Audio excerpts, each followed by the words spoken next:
정부가 원전 해체 산업을 본격 육성하겠다고 밝히면서 가장 민감한 사용 후 해결료 처리 문제가 다시 부상하고 있습니다. 오는 2030년에는 국내 가동 중인 원전 중 설계 당시 정한 수명을 넘기는 곳이 12기까지 늘어납니다. 모두 해체해야 하는데 사용 후 해결료를 어떻게 폐기할지에 대한 기존 계획은 백지화됐고 새로운 논의기구는 아직 출범도 못하고 있습니다. 박경민 기자의 보도입니다.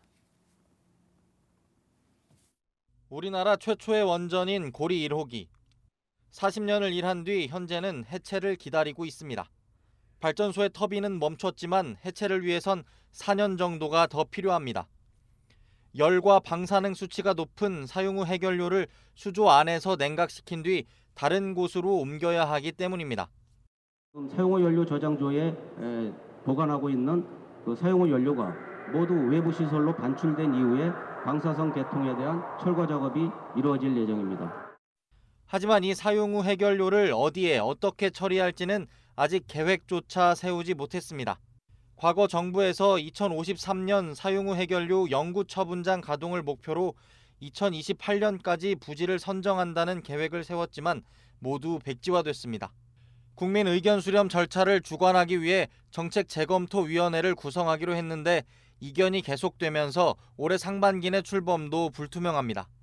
지금 정부가 그 관련해서 지금 재검토위원회 구성을 하겠다라고 4월 초에 계획을 발표했었고 저희는 그런 위원회 구성이 문제가 많다라고 해서 성명서를 내놓은 상태인 거죠.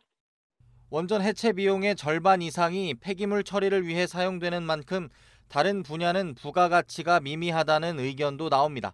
원전 해체를 하게 되면 주로 들어가는 비용이 어디냐면 그 폐기물을 처분하는 데 들어가거든요. 제염 기술이라든지 원격 절단 기술 이런 거를 연구 개발하는 그런 일은 있을 수 있지만 실제로 시장에 나가서 수주를 해서 이렇게 사업으로 키우기에는 월성원전은 2021년, 고리원전은 2024년이면 임시 저장 공간이 포화됩니다.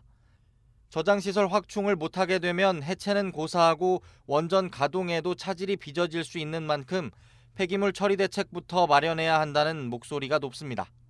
머니투데이 방송 박경민입니다.